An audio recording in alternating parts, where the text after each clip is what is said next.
Hello dear student. आज के class में हम लोग पढ़ेंगे क्लास 10th की केमिस्ट्री का एक chapter acid base and salt. Acid base and salt ये बहुत ही इम्पोर्टेंट चैप्टर है। इसमें हम लोग केमिस्ट्री के कुछ बेसिक चीज़ों को सीखेंगे। एसिड क्या है, इसकी प्रॉपर्टी क्या है, इस तरह से बेस के बारे में और फिर साल्ट के बारे में। ठीक है, तो स्टार्ट करते हैं फर्स्ट एसिड के साथ।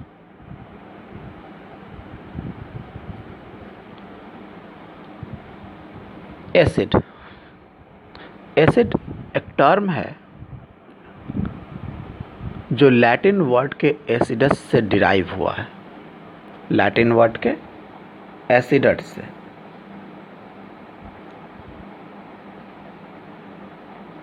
ये लैटिन वर्ड है जिसका मीनिंग होता है sour. Meaning sour, that means खट्टा। ठीक है, अब डेली लाइफ में हमारे पास बहुत ऐसे सब्सटेंस है जो सॉर टेस्ट रखते हैं। एग्जाम्पल के लिए आप कह सकते हैं टोमेटो,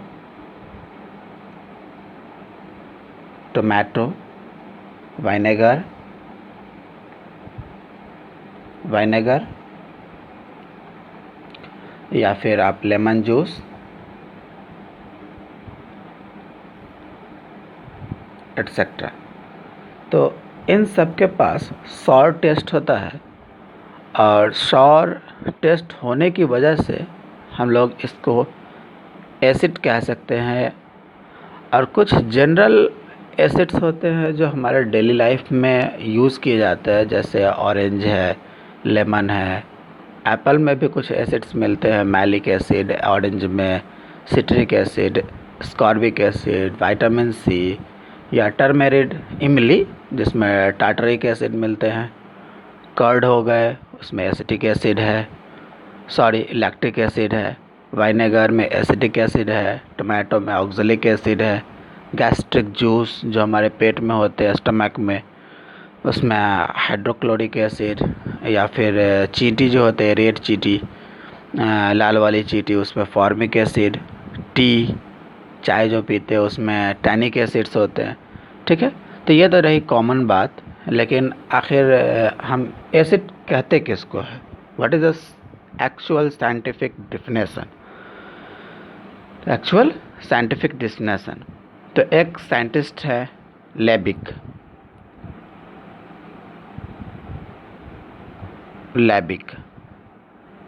ठीक है, जिन्होंने 1838 में एक डेफिनेशन दिया। ठीक है, तो हम लोग देखते हैं उन्होंने क्या कहा। According to Liebig, an acid is a compound. According to Liebig, an acid is a compound which contain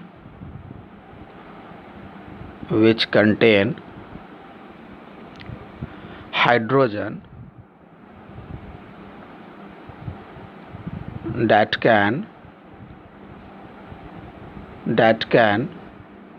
be replaced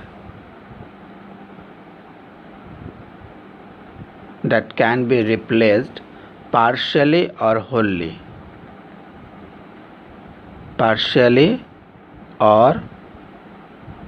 wholly by a metal or a group of elements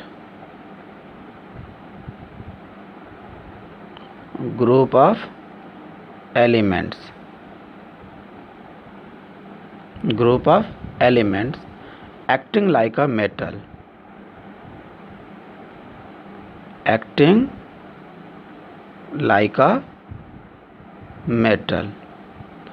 to produce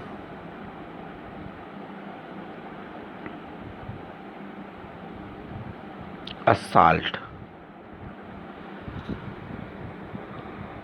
तो simple सा definition है कि acid क्या है। तो लैबिक के अनुसार, लैबिक के अकॉर्डिंग, एसिड एक केमिकल कंपाउंड है जिसके अंदर में हाइड्रोजन होगा और वो हाइड्रोजन थोड़ा या पूरा,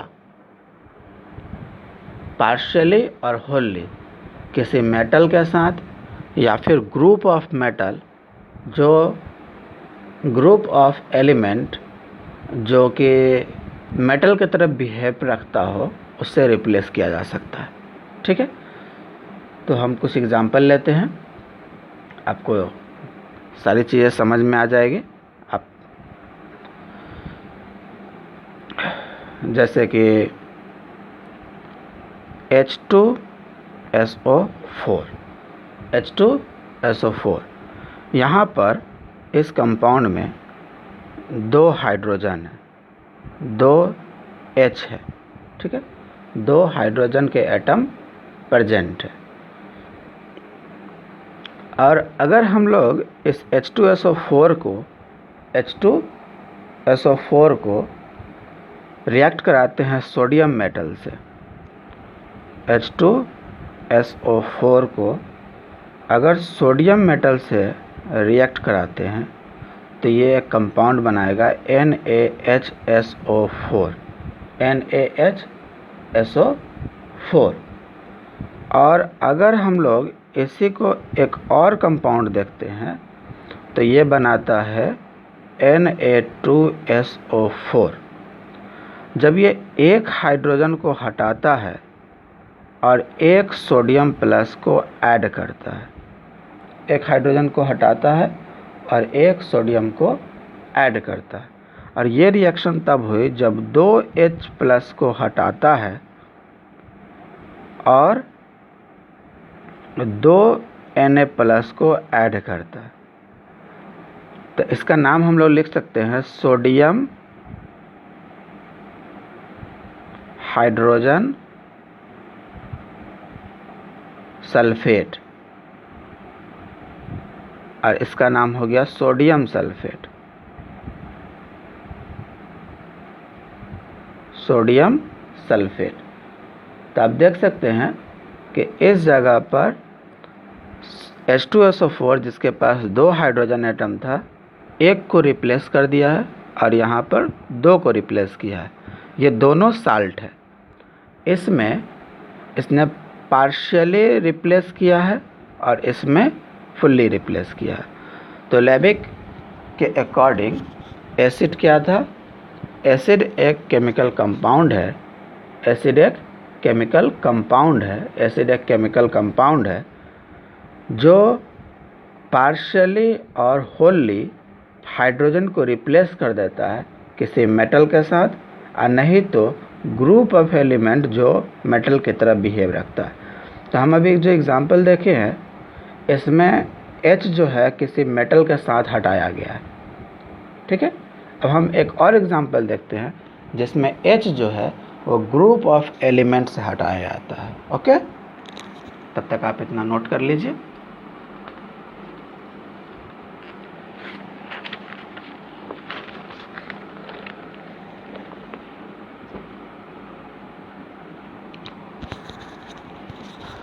Next we have H2SO4 में से एक हाइड्रोजन रिप्लेस कर गया है एक NH4 प्लस आयन के साथ, और दूसरी बार इसमें से 2H प्लस को निकाल दिया गया है और 2 NH4 प्लस को ऐड कर दिया गया। NH4 plus that means ammonium ion. ठीक है, तो प्रोडक्ट हम लिख सकते हैं NH4HSO4, और यहाँ लिख सकते हैं NH4 होल 2SO4। इसका नाम हो गया अमोनियम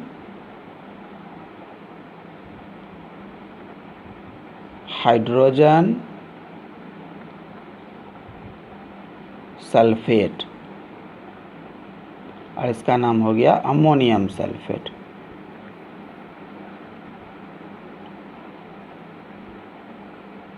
अमोनियम सल्फेट, ओके।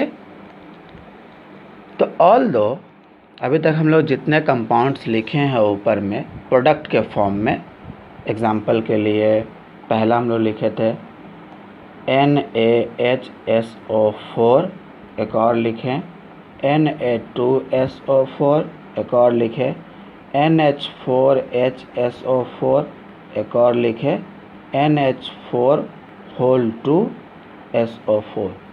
ये सारे के सारे साल्ट्स हैं, ये सारे के सारे साल्ट्स हैं। और जब किसी एसिड को डिज़ोल्व किया जाता है वाटर में, एसिड को डिज़ोल्व किया जाता है वाटर में, तो एक सॉल्यूशन बनाता है, और वो सॉल्यूशन ब्लू लिटमस पेपर को रेड कर देता है। क्या है कि जब किसी एसिड को वाटर में डिज़ोल्व करते हैं तो एक सॉल्यूशन बनता है, और वो सॉल्यूशन ब्लू लिटमस पेपर को रेड कर देता है। ओके, इसको नोट कर लेते हैं। The acid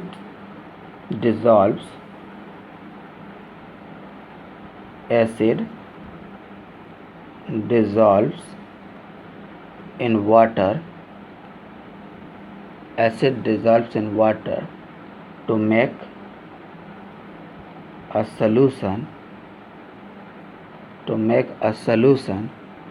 that turns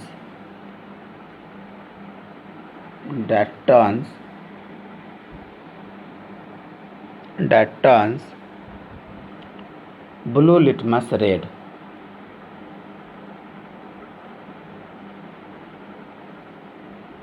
blue litmus red. एक और कैरेक्टरिस्टिक्स हम इसका लिख सकते हैं कि एसिड जो है वो शॉर्टेस्ट का है। एसिड कैसा है? तो शॉर्टेस्ट का।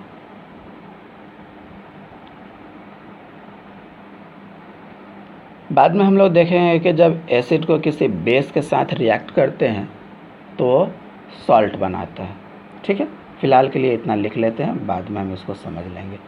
एसिड को बेस के साथ रिएक्ट करते हैं तो ये सॉल्ट बनाता है।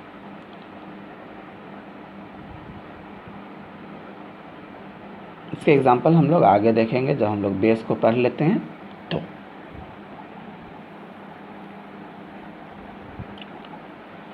अब एसिड्स जो है उसके कई भाग में बांट दिया गया। ठीक है, एसिड्स को कई पार्ट में डिवाइड कर दिया गया। तो पहला हम लोग देख लेते हैं कि एसिड को दो पार्ट में बांटा गया है, ऑक्सी एसिड और एक hydra acid.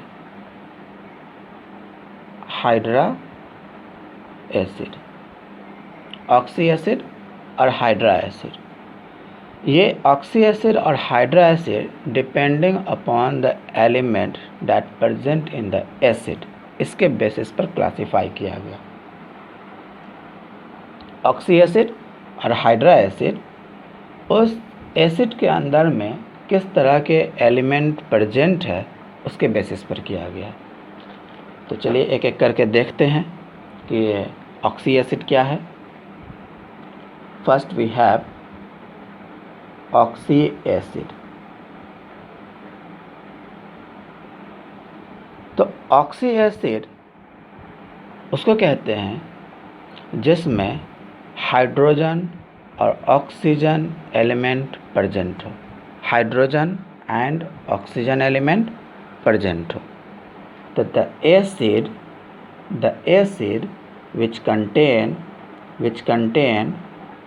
acid which contain hydrogen and oxygen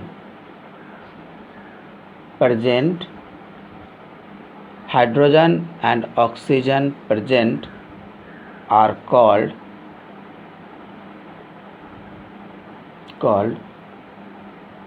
oxyacids,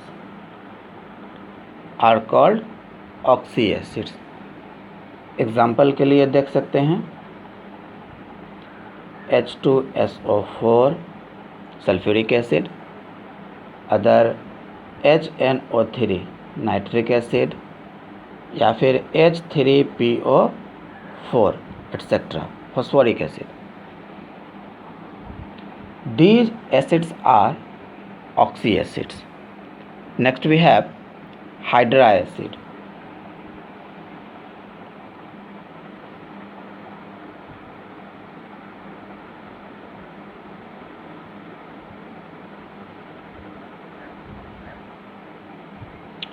तो हाइड्रा एसिड हम लोग उसको कहते हैं जिस एसिड में हाइड्रोजन और साथ साथ कोई भी नॉन मेटालिक एलिमेंट प्रेजेंट हो, नॉन मेटालिक एलिमेंट प्रेजेंट हो, लेकिन कंडीशन है कि वो नॉन मेटालिक एलिमेंट ऑक्सीजन नहीं होना चाहिए.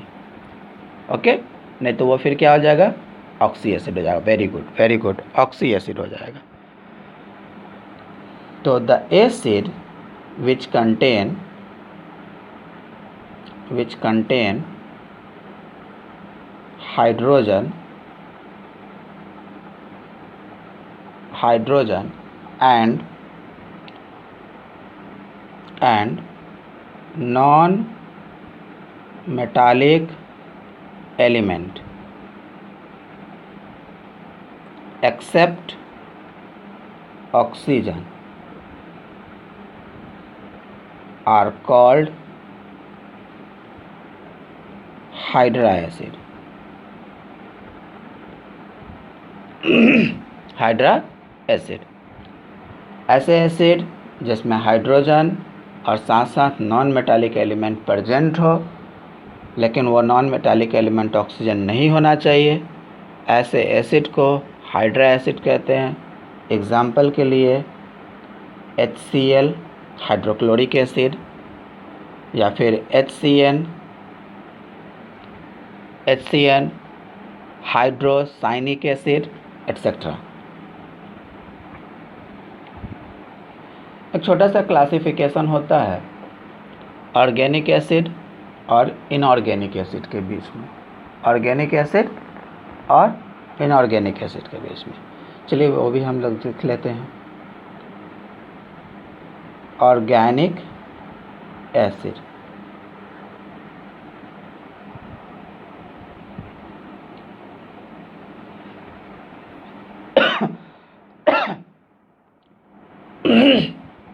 सॉरी.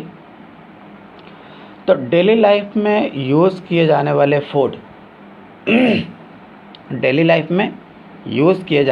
फूड उन सभी में एसिड्स मौजूद होते हैं, और उन एसिड को हम लोग ऑर्गेनिक एसिड कहते हैं. तो the acids which are used in our daily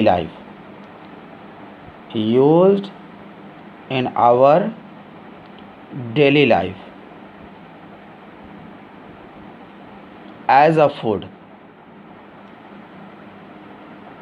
is called organic acid. Example के लिए हम लोग बता सकते हैं इसमें कि जो मैलिक एसिड है, हम लोग एप्पल खाते हैं, या फिर वाइनेगर जो किचन वगैरह में यूज़ होता है, सिट्रिक एसिड, वाइनेगर, या फिर टर्मेड इमली खाते हैं, उसमें भी एसिड है. ठीक है. और इनऑर्गेनिक एसिड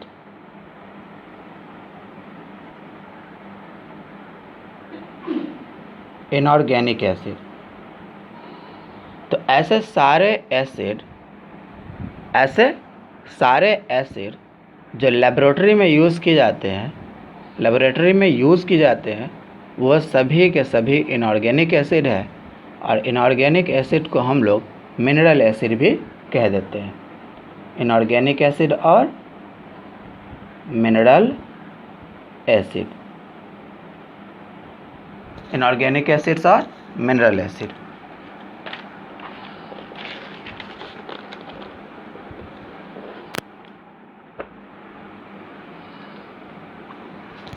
चलिए इनऑर्गेनिक एसिड को डिफाइन कर लेते हैं। The acid which are used in laboratory,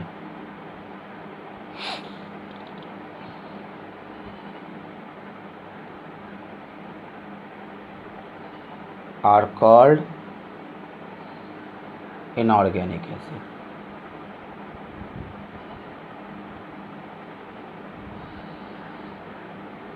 Also called mineral acid.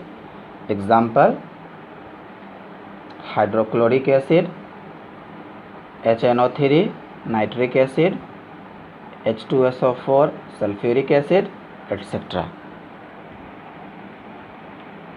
एक होता है कंसंट्रेटेड एसिड और डाइल्यूट एसिड, कंसंट्रेटेड एसिड और dilute acid.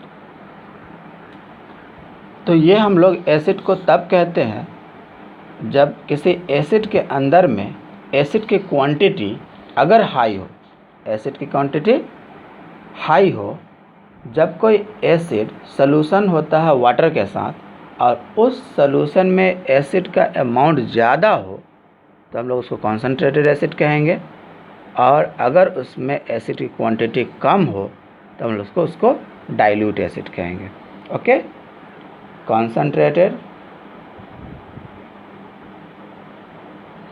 concentrated acid and dilute acid.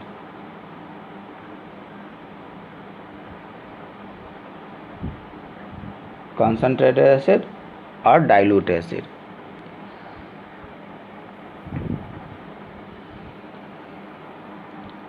Amount of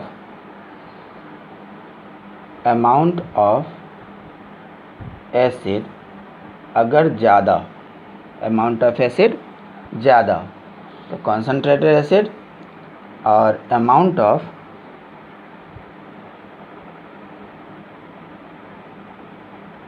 अगर लो हो तो डाइल्यूट एसिड।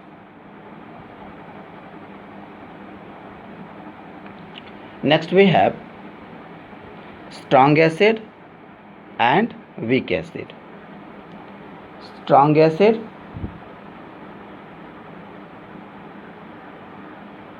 और वीक एसिड। तो एसिड का स्ट्रेंथ जो है वो डिटरमाइन करता है कि हाइड्रोजन के क्या अमाउंट है, H+ के क्या अमाउंट है। The strength of acid is determined by, इसको लिख लेते हैं, the strength of acid is determined by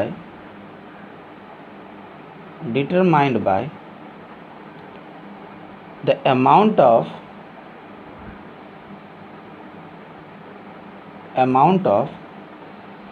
H plus ion that the acid provides when dissolved in water, that the acid provide when dissolved in water। ठीक है, अगर acid में से H+ का अमाउंट ज़्यादा आता है, डैट मीन्स अगर कोई एसिड कम्प्लीटली डिसोसिएट होकर के H+ प्रोवाइड कर देता है 100%, तो वो स्ट्रॉन्ग एसिड होगा, और जो एसिड 100% डिसोसिएट नहीं करता है वो लोग वीक एसिड होगा। तो जनरली ऐसा देखा जाता है कि जो मिनरल एसिड है वो आपका स्ट्रॉन्ग एसिड के कैटेगरी में आता है, और जो आपके ऑर्गेनिक एसिड है वो आपके वीक एसिड के कैटेगरी में आ जाते हैं। तो स्ट्रॉन्ग एसिड के कैटेगरी में हम लोग लिख देते हैं एग्जांपल HCl, H2SO4, H3PO4, ये सब के सब क्या है, स्ट्रॉन्ग एसिड है। Strong acid.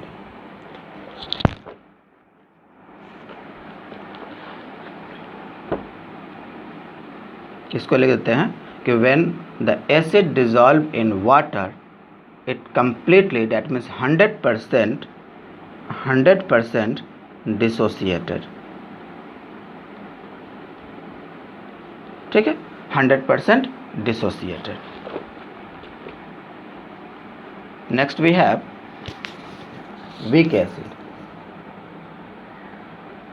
वीक एसिड ऐसे एसिड जो वाटर में डिज़ोल्व होने के बाद कंप्लीटली H+ प्रोवाइड नहीं करता है, वो वीक एसिड है। The acid that dissolve in water and do not dissociate completely, that means 100%, is called weak acid. और वीक एसिड के कैटेगरी में आ जाते हैं ऑर्गेनिक एसिड, ठीक है, और इसमें लिख देते हैं do not dissociate 100%, do not dissociate 100%, और इसके लिए एग्जांपल हो जाएगा CH3 COOH, that means acetic acid. ये जो है रिएक्शन 100% H+ नहीं देता है, इसीलिए इस टाइप के रिएक्शन इक्विलिब्रियम एस्टैब्लिश कर लेते हैं। ओके, नेक्स्ट एग्जांपल हमारे पास है carbonic acid, H2CO3 carbonic acid.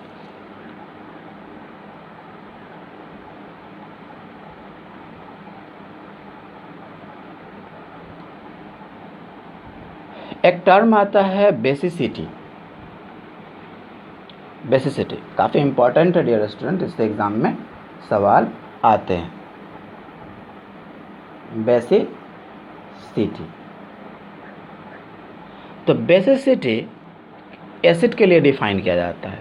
Basicity word acid के लिए डिफाइन किया जाता है, और इसका मतलब है कि एक मोल एसिड से कितने H+ को रिप्लेस किया गया है।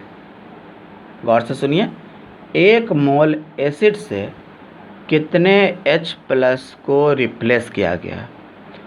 That means the basicity of N acid is the number of replaceable hydrogen atom present in a molecule of an acid.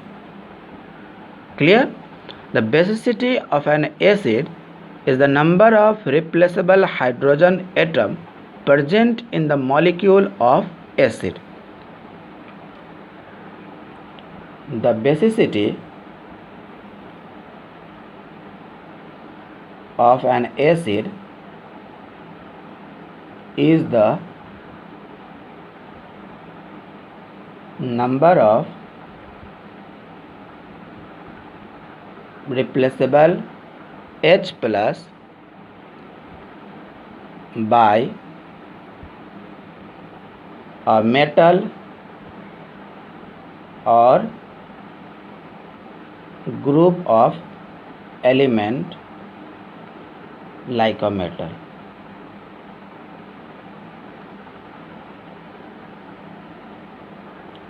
Example, अगर हम लोग HCl को ले लेते हैं, एग्ज़ाम्पल HCl को लेते हैं और इसका रिएक्शन सोडियम से करा देते हैं, 1 मोल सोडियम से, तो ये क्या करेगा,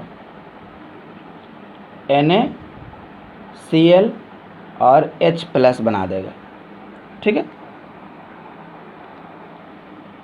तो ऐसा करने से ये क्या करता है कि एक H+ को लिबरेट किया, दैट मीन्स बेसिसिटी जो इसका है वो 1 है। अगर हम दूसरा एग्जांपल ले लेते हैं H2SO4 को, और इससे हम बनाते हैं NaHSO4 और एक कंपाउंड बनाते हैं साल्ट Na2SO4, तो साल्ट को देखने के बाद पता चलता है कि बेसिसिटी क्या है। एसिड को डायरेक्टली देखकर हम नहीं बता सकते हैं कि उसकी बेसिसिटी क्या है। ठीक है, तो यहाँ पर बेसिसिटी 1 है और यहाँ बेसिसिटी 2 है। ऐसा क्यों? कि इस जगह पर एसिड ने एक ही H+ को रिप्लेस किया है और इस जगह पर एसिड ने 2 H+ को रिप्लेस किया है। जब एक H+ को रिप्लेस करता है तो बेसिसिटी 1 है, और जब 2 H+ को रिप्लेस करता है तो बेसिसिटी 2 है। वेरी गुड, बेसिसिटी 2 है। अगर वो एक H+ को रिप्लेस करता है तो हम लोग इसको कहते हैं मोनोबेसिक एसिड।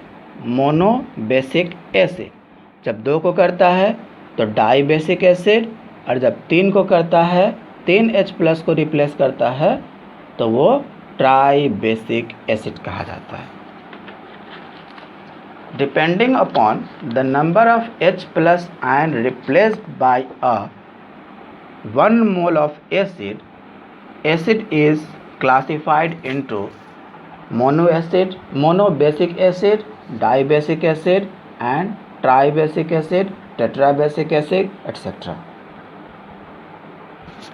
तो बताइए, HCl ये होगा मोनोबेसिक एसिड, और H2SO4 अगर ये एक H+ रिप्लेस करता है तो मोनोबेसिक एसिड, और 2 को करता है तो डाइबेसिक एसिड। गुड। H3PO4 अगर एक H+ को रिप्लेस करता है तो मोनोबेसिक एसिड, 2 को रिप्लेस करता है तो डाइबेसिक एसिड, और 3 को रिप्लेस करता है तो ट्राइबेसिक एसिड। गुड। तो हम यहाँ लिस्ट बना देते हैं एसिड और उसकी बेसिसिटी।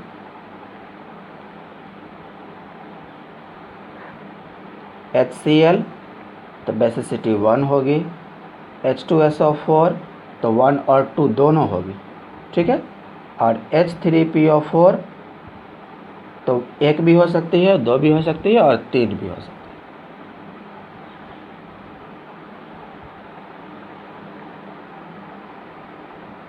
इसको एग्जाम्पल से देख लेते हैं कि कब कब 1, 2 और 3 हो सकता है। तो एग्जाम्पल ले लेते हैं H3PO4 का।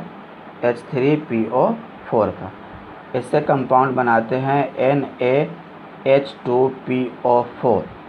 एक कंपाउंड और बनाते हैं Na2HPO4। एक कंपाउंड और बनाते हैं Na3PO4। तो यहाँ पर इस एसिड की बेसिसिटी जो है वो 1 है, यहाँ पर इस बेसिसिटी 2 है, और यहाँ पर बेसिसिटी 3। आई होप आप लोगों को आज का लेक्चर अच्छे से समझ में आया होगा, ठीक है। अगर नहीं समझ में आया है तो आप प्लीज़ कमेंट करें, और कैसा लगा है वीडियो ये आप ज़रूर बताएं कमेंट करके। और आप इस चैनल पे भारत एजुकेशन सर्कल पे कंटिन्यूअस बने रहें। मैं क्लास 10 की वीडियो पर डे अपलोड करूँगा, ठीक है, और बहुत जल्द आपका सिलेबस पूरी तरह से ख़त्म हो जाएगा। ओके, तब तक के लिए बाय बाय।